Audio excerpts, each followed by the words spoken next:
किसी शायर ने क्या खूब कहा है कि आज के वक्त में औरत खूबसूरत हो और मर्द पैसे वाला हो तो इश्क होते देर नहीं लगती, क्योंकि यहाँ पर प्यार मोहब्बत सिर्फ इतना ही बच गया है कि या तो खूबसूरती पर मरा जाए या पैसे पर मरा जाए। लेकिन इन्हीं चीज़ों की लालसा करते हुए कभी कभी हम कोई एक ऐसा रास्ता चुन लेते हैं जिस पर हमें सिर्फ और सिर्फ दुख उठाना पड़ता है और उसकी कल्पना भी हमारे लिए असहनीय हो जाती है। एक ऐसी घटनाएं जो हम कभी सोच नहीं सकते थे, जिसकी कभी कल्पना नहीं कर सकते थे, ऐसी घटनाएं भी हमारी ज़िंदगी में होना प्रारंभ हो जाती हैं। कभी कभी एक सक्षम व्यक्ति जिसके पास अपना सब कुछ है, वो अच्छे से अपना जीवन यापन कर सकता है, लेकिन इसी खूबसूरती या पैसे के लालच में आकर एक ऐसा रास्ता चुन लेता है जहां वो सोचता है कि उससे सीधा बिना मेहनत करे जब सब कुछ मिल रहा है तो वो अपने हाथ पैर आखिर क्यों हिलाए।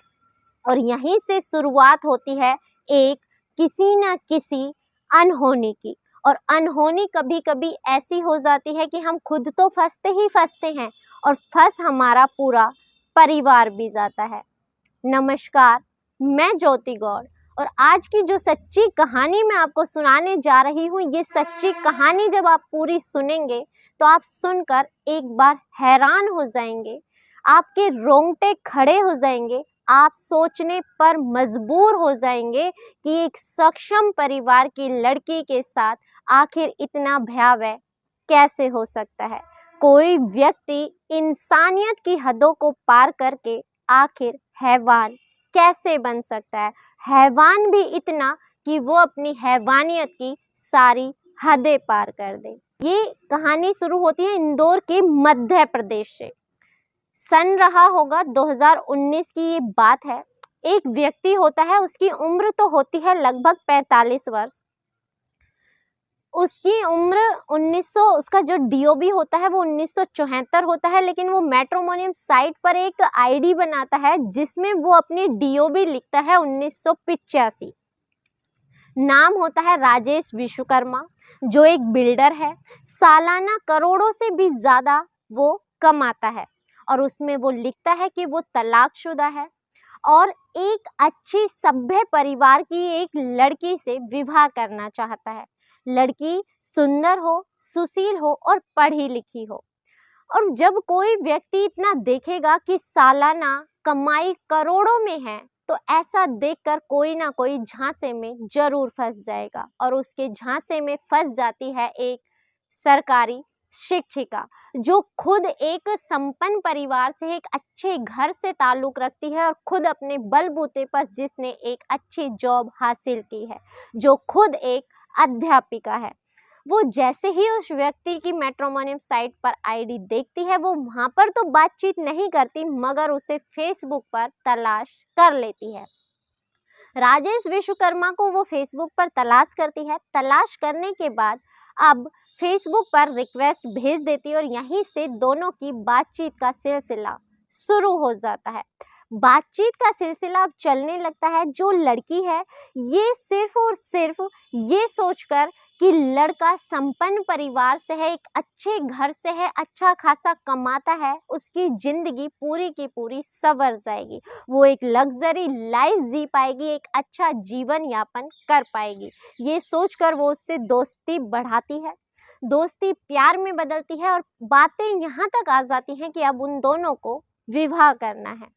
विवाह की तारीख भी निश्चित हो जाती है। अब विवाह की जब तारीख निश्चित हो जाती है तो सब कुछ सामान्य था, लेकिन एक बात बड़ी ही असामान्य सी थी और वो ये थी कि उनकी शादी में हर एक व्यक्ति आता है, यानी लड़की के सारे रिश्तेदार हैं, लड़की का सारा परिवार है, लेकिन लड़का विवाह करने के लिए वहां पर अकेले पहुंचता है। ये बात अगर गौर की जाए तो बहुत बड़ी थी, लेकिन इसे भी नज़रअंदाज कर दिया जाता है।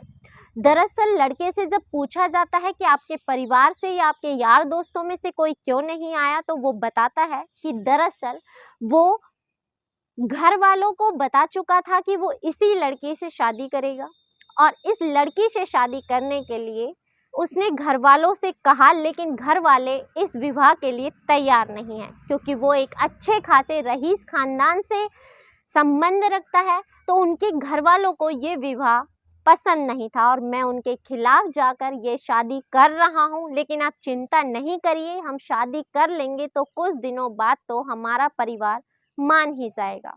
ऐसा ही कहकर वो कुछ बताता है और घर वाले मान जाते हैं, उन्हें कोई ऐतराज नहीं होता और दोनों का विवाह हो जाता है। राजेश विश्वकर्मा से इस सरकारी शिक्षिका का विवाह कर दिया जाता है। विवाह हो जाता है। विवाह के बाद जो भी औपचारिकताएं होती हैं, रस्मों रिवाज होते हैं, वो सारे निभाए जाते हैं। अब ये रायगढ़ में 2 दिन तक रहते हैं। 2 दिन तक जैसे शादी की जो रस्में थी वो अदाएं की जाती हैं, यहाँ तक कि इन दोनों की सुहागरात भी यहीं पर मनाई जाती है। अब ये लोग यहाँ से सीधा हनीमून के लिए निकल जाते हैं इंदौर में। वहाँ पर ये एक होटल बुक करते हैं और होटल बुक करने के बाद 15 दिन के लिए उस होटल को बुक किया जाता है। यहाँ पर इनके खुशनुमा पल बीत रहे हैं। नई नई शादी हुई है, दुल्हन के भी बहुत से सपने हैं, दूल्हे के भी बहुत से सपने हैं। सबसे हसीन पल उस शिक्षिका का यहाँ पर बीतता है। उसने जितनी कल्पना की थी उससे ज़्यादा हसीन पल वो अपने पति के साथ यहाँ पर बिता रही थी। 15 दिन मानो चुटकियों में बीत जाते हैं। अब लड़की उससे कहती है कि मैं अब अपने ससुराल वालों से मिलना चाहती हूँ, तुम मुझे अपने ससुराल वालों से मिलवाओ, मैं उनसे मिलकर उनका भरोसा जीत लूँगी।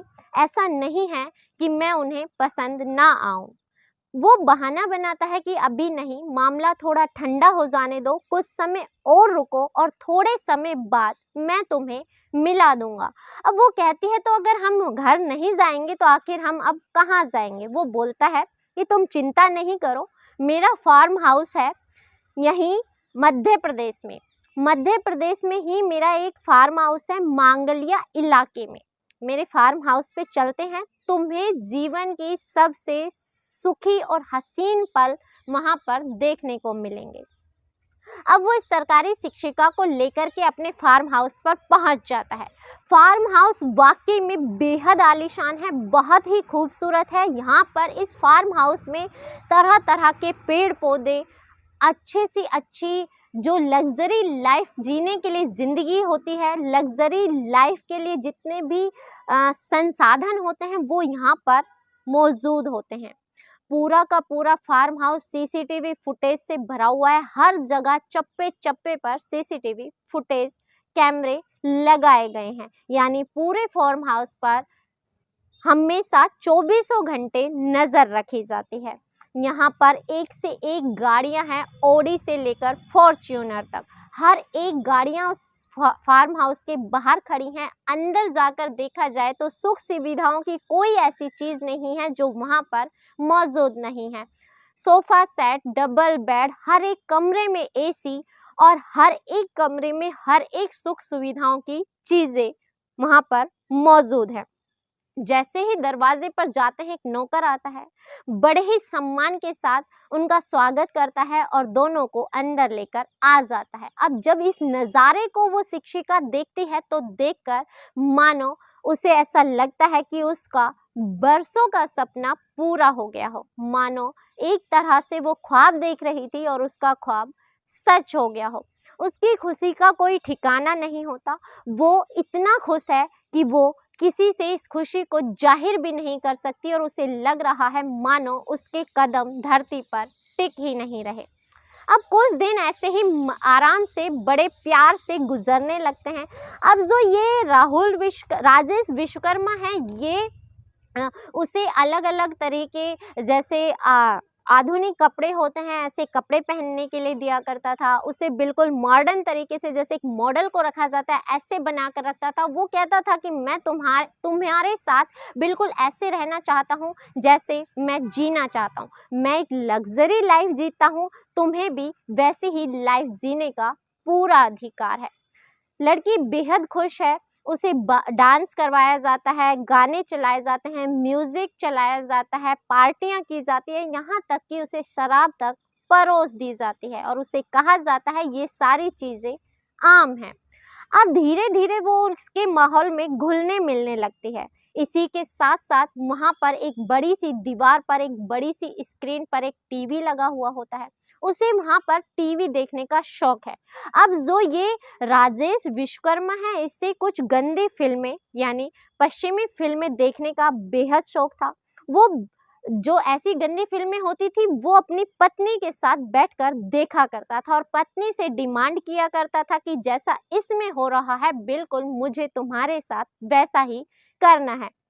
कुछ समय तो जो सरकारी शिक्षिका है वो मना करती हैं, लेकिन जैसा कि वो उसका पति है वो विरोध नहीं कर पाती और वो जैसे चाहता है उसके साथ वैसे ही रिश्ते बनाना शुरू कर देता है। बिल्कुल जैसा फिल्मों में हो रहा होता था ऐसा ही उसके साथ किया जाने लगता है। ऐसे ही करते करते 15 दिन न जाने कब बीत जाते हैं पता भी नहीं चलता। यहाँ तक सब कुछ सामान्य था, लेकिन अभी 15 दिन बीते ही थे। आज एक दिन उसी का एक दोस्त होता है विपिन भदौरिया करके, जो नवादा का रहने वाला था। वो उनके घर पर आता है। आज के दिन से इस शिक्षिका की जिंदगी का दूसरा अध्याय शुरू होने वाला था। आज उसे बिठाकर कहा जाता है कि तुम हमारे साथ बैठकर शराब पियोगी। उसे शराब परोसी जाती है। शराब पीने के लिए उसे मना लिया जाता है। अब तो वो लगभग पीना शुरू कर चुकी थी। अब वो शराब पी लेती है, उसके दोस्त को शराब परोस दी जाती है और उसके पति ने भी शराब पी ली थी। आज उसके बदन पर उसे धमकी दी जाती है कि आज तुम्हारे बदन पर एक भी कपड़ा नहीं होना चाहिए सिवाय बिकनी के। सिर्फ उसके प्राइवेट पार्ट को ढकने तक का मात्र उसके शरीर पर कपड़े होते हैं, बाकी उसके बदन पर एक भी कपड़ा नहीं होता। और उसे कहा जाता है कि आज तुम्हें हम दोनों दोस्तों के सामने नाचना होगा। इतना सुनना था कि वो शिक्षिका गुस्से से आग बबूला हो जाती है और गुस्से से चीखना चिल्लाना शुरू कर देती है। कहती है तुम्हें शर्म नहीं आती ऐसी घिनौनी बात करते हुए। लेकिन यहीं पर उससे डराया धमकाया जाता है, शस्त्र दिखा करके उसे मजबूर कर दिया जाता है और कहते हैं मरता इंसान आखिर क्या नहीं करता। वो डर जाती है और डर कर जैसा जैसा वो कहते हैं वैसा वैसा करना शुरू कर देती है। यहीं से शुरू होता है इस शिक्षिका की जिंदगी में नंगा नाच। अब उसे जैसे चाहा जाता है वैसे नचाया जाता है। नचा करके अब उसके साथ जो उसका पति करता था वही सब किया जाता है। यानी अब उसका जो दोस्त है विपिन भदौरिया वो भी उसके साथ संबंध बनाता है और उसे मजबूर कर दिया जाता है। उसे इतना डराया धमकाया जाता है कि वो ये सब करने के लिए मजबूर हो जाती है। आज पहला दिन था जब उसे इस तरह से डराया धमकाया गया था और इस तरह से किसी पराये मर्द के सामने नचाया गया था। लेकिन ये पहला या आखिरी दिन नहीं था, बल्कि यहाँ से शुरुआत होती है इस शिक्षिका की जिंदगी में इस पूरे नंगे नाच की। अब इसके बाद अगले दिन दूसरा दोस्त आता है जिसका नाम होता है विवेक विश्वकर्मा। इसके सामने भी बिल्कुल ऐसे ही उसके बदन से एक एक कपड़े को उतार दिया जाता है, उसे नचाया जाता है, फिर उसे गंदी फिल्में दिखाई जाती है और फिर उसके साथ फिर से संबंध बनाया जाता है। अब दोस्तों की संख्या बढ़ने लगी थी। 2 दोस्त, 3 दोस्त, 4 दोस्त करके सबके सब एक गंदी फिल्म देखा करते थे और फिल्म देखने के बाद उसके साथ एक साथ संबंध बनाया करते थे। दिन ऐसे ही चलने लगते हैं और जैसे वो चाह रहे थे उसे वैसा नचा रहे थे। यहाँ तक कि वो सिर्फ इतना ही नहीं करते, यहाँ तक कि सिगरेट जलाकर उसके प्राइवेट पार्ट को गोदा तक जाने लगा। बस उसका चेहरा और हाथ नहीं जलाते थे जिससे उसकी सुंदरता पर कोई आंच ना आए। बाकी उसके जिस्म का कोई हिस्सा नहीं छोड़ा जाता था जिसे सिगरेट से दाग ना दिया जाए। दिन ऐसे ही चलने लगते हैं। ये लड़की यहाँ से भागना चाहती है, लेकिन पूरे फार्म हाउस में सीसीटीवी लगे हुए हैं। नौकर को बोला गया था कि इसके बदन पर एक भी कपड़ा नहीं होना चाहिए ताकि अगर गलती से इसे मौका मिले तो ये यहाँ से भाग ना पाए। उस पर हमेशा नजर रखी जाती है। ऐसे ही करके उसका दोस्त विपिन भदौरिया, विवेक विश्वकर्मा, अंकेश बघेल और यहाँ तक कि एक नौकर, ये सब के सब उसके साथ ऐसे ही संबंध बनाया करते थे, उसे नचाया करते थे, सबके सब उसके साथ अश्लील फिल्मों को देखा करते थे और उसके बाद एक साथ मिलकर कहा जाता है सामूहिक संबंध बनाया करते थे। लड़की बेहद परेशान हो जाती है, बेहद डर जाती है, लेकिन कर कुछ नहीं पाती। वो बोलती थी कि मेरे माँ-बाप से मेरी बात करा दो, तो उससे बात तो कराई जाती थी, लेकिन सामने उससे डरा-धमका कर बात कराई जाती थी कि अगर किसी से तुमने कुछ बोला तो अच्छा नहीं है। मतलब वो सामने वालों के हालचाल तो पूछती थी, लेकिन अपने हालचाल सिर्फ इतने ही बता पाती थी जितना उसे बोलने दिया जा सकता था। ऐसे ही दिन बीतने लगते हैं, लड़की परेशान हो जाती है लेकिन भाग नहीं पाती। आखिरकार एक दिन जब उन लोगों का मन भर जाता है, क्योंकि यहाँ पर सिर्फ इसी लड़की को नहीं नचाया जाता था, इस शहर से बहुत सी लड़कियों को लाया जाता था, उन्हें भी ऐसा ही नंगा नाच कराया जाता था, अश्लील फिल्में दिखाई जाती थी और उन्हीं दोस्तों के सामने नचाया जाता था और फिर रिश्ता बनवाया जाता था। ऐसे ही ये चीज़ें चल रही थी। सामूहिक रूप से ये एक तरह से इन सब का एक, जो कहते हैं कि झुंड था, और भेड़ियों का झुंड एक साथ लड़कियों को नोचा करता था।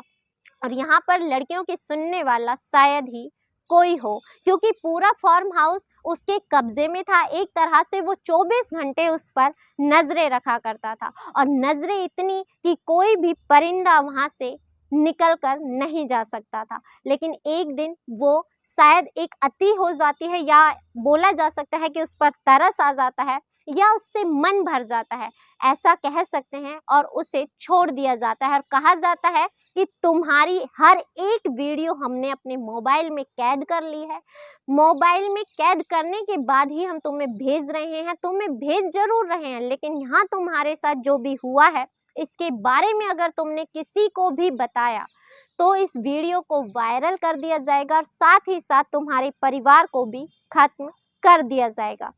लड़की अपने घर आ जाती है, आराम से रहने लगती है, लेकिन किसी को इस बारे में नहीं बताती। लेकिन अचानक से जो इसका दोस्त होता है विपिन भदौरिया, वो बोलता है कि वापस से उस लड़की को लाया जाए।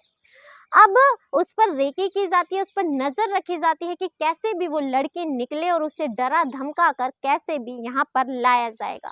एक दिन वो अपने भाई के साथ निकलती है और उसके भाई पर हमला किया जाता है, उसके ऊपर जानलेवा हमला होता है। भाई कैसे ना कैसे करके वहां से भाग जाता है, और ये शिक्षिका भी भाग जाती है, लेकिन इस हमले के बाद पुलिस वहां पर पहुंच जाती है। पुलिस जब पहुंचती है तो ये सारा वाकया पूरा का पूरा खुल जाता है। लड़की अपनी सारी आपबीती बता देती है। थोड़ी सी मशक्कत करने के बाद ये सारे के सारे दोस्त पकड़ लिए जाते हैं, जिसमें कि राजेश विश्वकर्मा, उसका दोस्त विपिन भदौरिया जो नवादा का रहने वाला था, विवेक विश्वकर्मा और अंकेश बघेल, और साथ में वो नौकर, इन सब को गिरफ्तार कर लिया जाता है और पुलिस हिरासत में इन्हें ले लेती है। लेकिन उस लड़की के जीवन में क्या, जो एक शिक्षिका थी, हर एक तरह से सक्षम थी, अपना जीवन यापन बहुत अच्छे से कर सकती थी, उसे एक अच्छा जीवन साथी भी मिल सकता था, वरना वो स्वयं इतनी सक्षम थी कि अपना जीवन यापन स्वयं भी कर सकती थी। लेकिन उसने थोड़ा सा लालच देखा कि जिससे वो शादी कर रही है वो करोड़ों का मालिक है, शायद वो जिंदगी भर उसके पूरे सपने पूरे कर सकेगा, इसी लालच में उसने उससे शादी कर ली। काश उसने उसी दिन ये कदम उठाया होता जब उसने देखा कि ये व्यक्ति अकेला उससे शादी करने। इस घटनाक्रम को सुनाने का उद्देश्य आपको दुखी करना, परेशान करने, आपकी भावनाओं को ठेस पहुंचाना नहीं है, बल्कि आपको सचेत करना है, जागृत करना है। इसी के साथ इजाजत दीजिए, मिलते हैं अगली किसी सच्ची कहानी में। तब तक अपना ख्याल रखें, स्वस्थ रहें, सतर्क रहें। जय हिंद, जय भारत।